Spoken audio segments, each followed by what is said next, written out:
आज हम लोग पढ़ने जा रहे हैं लॉ ऑफ मास एक्शन। एक हमने स्टोशियोमेट्री में भी पढ़ा था लॉ ऑफ मास एक्शन, जहाँ पे बताया गया था कि जो लॉ ऑफ बेसिकली वो एक law of conservation of mass था। जैसे कि वहाँ पे था ना, एक ऐसा करके हमने पढ़ा था कि suppose A plus B give C plus D. तो ये जो mass of A plus B है वो mass of C plus D का प्रोडक्ट, जहाँ पे हमने बैलेंसिंग ऑफ इक्वेशन सीखा था। तो ये सिंपली बस मास कंजर्वेशन ऑफ मास का ये एक तरह का रूप था। लेकिन ये लॉ ऑफ मास एक्शन कुछ और है। ये लॉ ऑफ मास एक्शन उससे काफ़ी अलग है और इसमें काफ़ी इंटरेस्टिंग चीज़ हम लोग को सीखने को मिलेगा कोई भी रिएक्शन के बारे में। तो चलिए देखते हैं पहले ये क्या होता है। तो ये लॉ जो था वो दिया गया था पीटर वेग और केटो गुल्डबर्ग। ये गोल्डबर्ग नहीं है, ध्यान से, ये गुल्डबर्ग है, GULDBERG। इसको ऐसा मत सोचिएगा कि स्पेलिंग रॉन्ग है, ये गुल्डबर्ग है। केटो गुल्डबर्ग और पीटर वेज ने ये दिया था 1864 में। तो ये लॉ कहता क्या है, अगर एक केमिकल रिएक्शन है, एक ऐसा केमिकल रिएक्शन है AABB gives CC and DD। अब ये AA क्या है, ए हो गया केमिकल, जो वो उसका एटॉमिक क्या उसका जो भी नाम है वो हो गया, और ये हो गया उसका स्टोशियोमेट्रिक कोएफिशिएंट। हम लोग पढ़ते थे ना, जैसे कि 2Cl प्लस 3H2 ऐसे करके हम लोग पढ़ते थे ना। तो वैसे करके ये जो Cl है ये हो गया कैपिटल लेटर वाला, ये है कैपिटल लेटर वाला, और ये है स्मॉल लेटर वाला। तो जो स्टोशियोमेट्रिक कोएफिशिएंट है वो है स्मॉल लेटर वाला। ये सब जो छोटा छोटा छोटा a छोटा b और छोटा c और छोटा d है ना, ये स्टोशियोमेट्रिक कोएफिशिएंट है जो उसके आगे लगता है। तो अगर कोई रिएक्शन है AA plus BB plus CC plus DD, तो उसका जो रेट होगा कि वो किस रिएक्शन, वो रेट उसका रिएक्शन का रेट क्या है, वो प्रोपोर्शनल होगा concentration of A to the power उसका जो स्टोशियोमेट्रिक कोएफिशिएंट है into concentration of B to the power उसका स्टोशियोमेट्रिक कोएफिशिएंट। चलिए, अगर इसमें थोड़ा सा कन्फ्यूजन हो रहा है तो चलिए मैं आपको यहाँ पे समझा देता हूँ। जैसे कि 2Cl प्लस H2 ले लेते हैं, H2 गिव्स 2HCl, एक ऐसा रिएक्शन है। तो अगर आपसे पूछा जाए कि इस रिएक्शन का क्या रेट है, तो ये बोला गया ना कि कोई भी ये जो रिएक्शन होगा इसका रेट प्रोपोर्शनल होगा Cl का कंसेंट्रेशन। यहाँ आपको मैंने पिछले क्लास में बताया था कंसेंट्रेशन क्या होता है, या फिर कंसेंट्रेशन में आपको फिर से मैं समझा दूंगा अगर आपको समझ नहीं आया। तो कंसेंट्रेशन, ये देखिए कंसेंट्रेशन क्या है, इसी लेक्चर में आपको आगे और समझा दूंगा। कंसेंट्रेशन Cl का कंसेंट्रेशन और उसका पावर 2, इसका स्टोशियोमेट्रिक कोएफिशिएंट 2 है तो इसका पावर 2 हो जाएगा, और H2 इसका कितना है, स्टोशियोमेट्रिक कोएफिशिएंट 1 है, तो ये हो जाएगा इसका रिएक्शन। यानी कि इसका रेट प्रोपोर्शनल होगा Cl के कंसेंट्रेशन के स्क्वायर के और इनटू H2 के कंसेंट्रेशन के। अगर यहाँ पे 3 रहता तो ये 3 ऊपर आ जाता, यहाँ पे 4 रहता तो यहाँ पे ऐसे 4 आ जाता। तो कोई भी रिएक्शन का जो रेट है वो उस रिएक्शन के उस रिएक्टेंट के कंसेंट्रेशन टू द पावर उसका स्टोशियोमेट्रिक कोएफिशिएंट होता है। वो ये लॉ कहता है, यही ये लॉ कहता है कि ये रेट के बारे में हम लोग को बताता है कोई भी रिएक्शन का रेट कैसा होता है। तो इसका एक फॉर्मूला भी है, अगर आप जानते हैं कि अगर कोई भी प्रोपोर्शनलिटी कांस्टेंट हटाते हैं तो वहाँ पे कांस्टेंट आता है, अगर प्रोपोर्शन का साइन हटाते हैं तो rate of reaction is equal to K into concentration of A to the power small a into B to the power small b। समझ रहे हैं? इसको मैं आपको एक आगे एग्जाम्पल के तौर पे भी अच्छे समझा दूंगा कि कैसे आप इसको समझ सकते हैं कि रेट ऑफ रिएक्शन क्या होता है, ठीक है ना।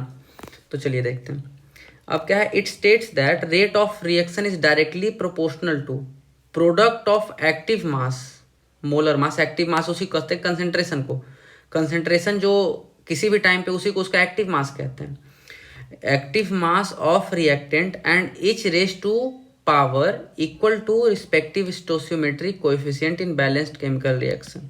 चलिए अब इसको समझते हैं। एक रिएक्शन है बैलेंस, एक बैलेंस्ड रिएक्शन है, उसका जो कंसेंट्रेशन है रिएक्टेंट्स का वो हो गया उसका एक्टिव मास।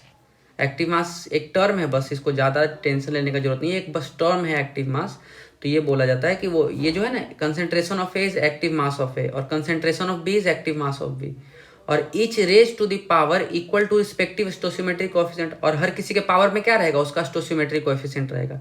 यही उस रिएक्शन का रेट होगा, ठीक है ना। तो आगे जाके हम लोग इसमें बहुत सिंपल चीज़ है, ये दिखने में भी नया नया देख रहे होगे तो लग रहा होगा बहुत ज़्यादा चीज़ है, लेकिन आप आगे जाके जब पढ़िएगा तब समझेगा बहुत सिंपल सी चीज़ है, इससे कुछ डरने का जरूरत नहीं है। ये बहुत ही सिंपल सा फॉर्मूला जिसको यूज करना होता है। आपको कंसेंट्रेशन दिया रहेगा, उसका स्टोशियोमेट्रिक कोएफिशिएंट आपको पता ही रहेगा, सिंपली वहाँ पे वैल्यू पुट करके रेट निकाल लेना होता है, सिर्फ रेट। आपको इसमें कुछ फिजिकली समझने का जरूरत नहीं कि रेट में क्या क्या होता होगा, अंदर अंदर कैसे कैसे दो मोलिक्यूल टकरा रहा होगा, ऐसा कुछ सोचने का जरूरत नहीं है। सिंपली बस रेट समझना है कि रेट होता क्या है और रेट निकालना है बस। चलिए अब देख लेते हैं कि एक्टिव मास क्या होता है। तो डाइल्यूट सॉल्यूशन है, जैसे कि एक पानी में घुला हुआ सॉल्यूशन है, पानी में नमक घुला हुआ है, तो इसका कंसेंट्रेशन हो जाएगा उसका मोलर मास, यही इसका एक्टिव मास हो जाता है, यही कंसेंट्रेशन इसी को कह सकते हैं।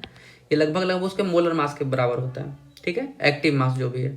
तो अगर आपको एक लिक्विड सॉल्यूशन, सॉरी इसका अगर आपको एक डाइल्यूट सॉल्यूशन दिया हुआ है कि आपको डाइल्यूट सॉल्यूशन का मतलब क्या बोलते हैं, रेट ऑफ रिएक्शन लिखना है, तो वहां पे कंसेंट्रेशन की जगह पे क्या यूज होगा, उसका मोलर मास। गैस में उसका पार्शियल प्रेशर यूज होता है, ठीक है। अगर गैसियस रिएक्शन दिया हुआ है कि अगर दो गैस रिएक्ट कर रहा है, तो वहां पे कंसेंट्रेशन ब्रैकेट के अंदर जो कंसेंट्रेशन है उसको क्या लिया जाएगा, पार्शियल प्रेशर को ही वहां पे एक्टिव मास लिया जाता है या फिर कंसेंट्रेशन लिया जाता है। सॉलिड्स और लिक्विड्स के लिए क्या होता है, एक्टिव मास 1 होता है, क्योंकि आपको पता है ना सॉलिड्स फैलता नहीं है ना सिकुड़ता है, तो वो कितना भी रिएक्ट करे ना रिएक्ट करे उस पे कंसेंट्रेशन पे कोई खास असर पड़ता नहीं है। अगर 1 kg हम चीनी और 1 kg नमक लेके मिला देंगे तो ऐसा नहीं है कि वो मिला करके 10 kg कुछ मतलब सॉरी, अगर एक लीटर चीनी मतलब मीटर क्यूब का ले रहे हैं एग्जाम्पल, कि अगर 1 लीटर चीनी लिया जाए और 1 लीटर ऐसे करके नमक लिया जाए, दोनों को मिक्स करने पे वो 10 लीटर कुछ नहीं बनाएगा, वो हमेशा 2 ही लीटर रहेगा, लगभग 2 लीटर ही रहेगा। तो इसीलिए एक्टिव मास सॉलिड्स और प्योर लिक्विड्स का 1 लिया जाता है, क्योंकि उनके वॉल्यूम में ज़्यादा चेंजेस नहीं आता है, ठीक है। इसीलिए आप देख सकते हैं, आप तीनों मैंने आपको यहाँ बता दी, यही तीनों का यूज करना है। जहां भी सॉलिड और लिक्विड दिखा आप वहां पे सीधे ही यहाँ पे ब्रैकेट के अंदर 1 पुट कर दीजिएगा, 1 टू द पावर एनीथिंग उतना ही होगा, 1 ही होगा। और डाइल्यूट सॉल्यूशन रहा तो उसका मोलर मास उसका एक्टिव मास हो जाता है, वहां कंसेंट्रेशन के जगह पे आपको उसका मोलर मास लिखना है। गैसेज में क्या हो जाता है, एक्टिव मास उसका पार्शियल प्रेशर हो जाता है, ठीक है। पार्शियल प्रेशर जो भी उस गैस का रहा वो वहां पे आप लिख दीजिए और वही आपका एक्टिव मास हो जाएगा। चलिए अब हम एक एग्जाम्पल के तौर पे समझते हैं कि रेट ऑफ रिएक्शन होता क्या है। रेट ऑफ रिएक्शन के लिए आपको मैं यहाँ पे एग्जाम्पल दिखा रहा हूँ।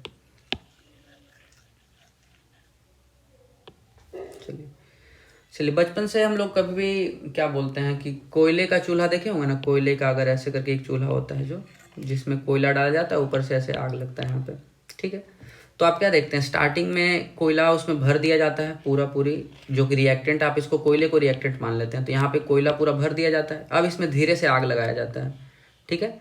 तो आग लगाने पे क्या होता है, आपको अचानक ऐसा तो होता नहीं कि तुरंत से पूरा कोयला एक साथ जल करके पूरा का पूरा एकदम हम लोग को यहाँ पे आग देने लगे, वो धीरे धीरे बहुत धीरे धीरे जलता है।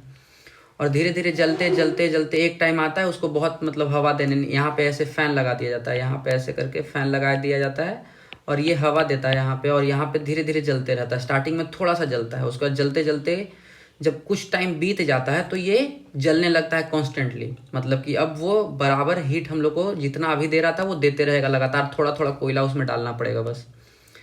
तो अब समझिए इक्विलिब्रियम को, इससे आपकी रिएक्शन क्या होता है। तो रेट ऑफ रिएक्शन देखिए, स्टार्टिंग में क्या था, स्टार्टिंग में जब कोयला बहुत ज़्यादा था तो कोयला स्टार्टिंग से स्टार्ट जब उसको किए हम रिएक्शन को, तो रिएक्शन उसका बढ़ते गया, वो और कोयला जलते गया, यहाँ वाला कोयला आग लगा, फिर पूरा बढ़ते बढ़ते सारे कोयले में आग लग गया, ठीक है। तो रेट ऑफ रिएक्शन क्या था, किस पे डिपेंड कर रहा था कि कितना कोयला है। अगर और कोयला रहता, बहुत सारा कोयला रहता तो उसमें भी आग लग जाता था, यानी कि धीरे धीरे वो रिएक्शन का रेट बढ़ते जा रहा है, रिएक्टेंट पे भी, रिएक्टेंट जितना ज़्यादा है उतना जल्दी वो कोयले का आग बढ़ते जा रहा है। लेकिन एक टाइम के बाद क्या होता है, एक टाइम के बाद वो रुक जाता है, मतलब अब ऐसा नहीं है कि कोयले का आग बढ़ते जाएगा लगातार, वो एक टाइम जाने के बाद कोयले का आग एक कांस्टेंट हो जाता है कि अब उतना ही वो आग निकलते रहेगा थोड़ा थोड़ा कोयला देने पे। तो इक्विलिब्रियम वही होता है जब एक कांस्टेंट जगह पे पहुंच के वो आग रुक गया है, मतलब कि अब कोयला थोड़ा थोड़ा जल रहा है, थोड़ा थोड़ा आग हम लोग को दे रहा है, हम लोग को सफिशियंट है, जितना काम था उतना आग दे रहा है। अब हमको ज़्यादा आग चाहिए होगा तो थोड़ा सा और कोयला डाल देंगे, कम आग चाहिए होगा तो कोयला थोड़ा देर तक नहीं डालेंगे तो आग अपने आप कम जाता है। तो यही जो आप ये फेनोमेना यहाँ पे देख रहे हैं कि कैसे रेट कैसे डिपेंड करता है। तो रेट डिपेंड किस पे कर रहा है, ये कोयले पे, जितना ज़्यादा कोयला रहेगा उतना जल्दी रिएक्शन होगा, ठीक है ना। आप नॉर्मली देखिए ना, नॉर्मली एक और चीज़ दिखाते हैं आपको, आपने इनो खाया होगा, इनो में क्या है, इनो को आप अगर थोड़ा सा पानी पे इतना सा डालिएगा, थोड़ा सा इनो डाले तो यहाँ पे इतना झाग बन जाता है, और इनो डालते हैं तो और झाग बन जाता है, कितना तेज रिएक्शन होता है। आप देखते हैं ना, आप उसको अगर हाथ पे लीजिएगा तो गर्म लगता है, कितना तेज रिएक्शन होता है वहाँ पे।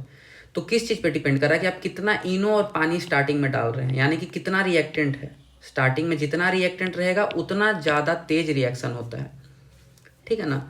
और इसीलिए हम लोग जो यहाँ पे पढ़ने जा रहे हैं कि रेट ऑफ रिएक्शन निकालना, यही तो रेट है कि किस रेट से मतलब वो प्रोसीड करता है रिएक्शन, वही होता है रेट ऑफ रिएक्शन। इस चैप्टर में ही हम लोग को वही करना है, सिर्फ रेट ऑफ रिएक्शन निकालना है, ठीक है।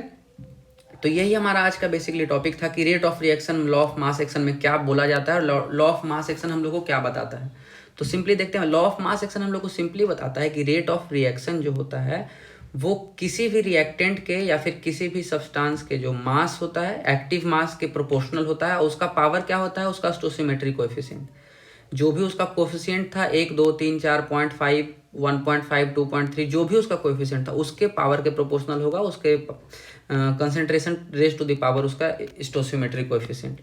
और यहाँ पे प्रोपोर्शनलिटी साइन हटाने के लिए एक कांस्टेंट आता है जिसको इक्विलिब्रियम कांस्टेंट कहते हैं या फिर रिएक्शन कांस्टेंट कहते हैं। और ये हो गया हमारा रेट ऑफ रिएक्शन का फॉर्मूला। ठीक है, डाइल्यूट सॉल्यूशन यहाँ पे हमने फिर पढ़ा था कि ये स्टेटमेंट क्या है इसका। अब आगे हमने पढ़ा कि डाइल्यूट एक्टिव मास क्या होता है। तो एक्टिव मास अगर डाइल्यूट सॉल्यूशन है, अगर डाइल्यूट सॉल्यूशन तो उसका एक्टिव मास क्या होगा, उसका मोलिकुलर उसका जो मोलर मास है, हमने पढ़ा ना मोलरिटी निकाला था ना, मोलरिटी क्या होता है, मोलरिटी उसी को हम लोग वहाँ पे एक्टिव मास कर लेते हैं। फॉर गैस के लिए क्या होता है, एक्टिव मास जो होता है वो पार्शियल प्रेशर ऑफ गैस के बराबर होता है। ठीक है, और सॉलिड्स और प्योर लिक्विड्स के लिए जो एक्टिव मास होता है वो 1 होता है। ये तीनों अलग अलग, जहाँ जैसा रिएक्शन आपको दिया रहेगा, आपको अगर डाइल्यूट सॉल्यूशन का रिएक्शन दिया हुआ है, गैसियस रिएक्शन दिया हुआ है, सॉलिड या लिक्विड में रिएक्शन दिया है, तो वहाँ पे अलग अलग तरीके से यूज़ करना है। ठीक है, वो आपको खुद ही क्वेश्चन देख के समझ में आएगा ना। तो आज के लिए यही था, एग्जाम्पल आप देख चुके हैं यहाँ पे कैसे करके रिएक्शन डिपेंड करता है, इक्विलिब्रियम क्या होता है, इक्विलिब्रियम आने पे क्या होता है। तो चलिए आज के लिए बस इतना ही रखते हैं, अब आगे का टॉपिक्स नेक्स्ट क्लास में।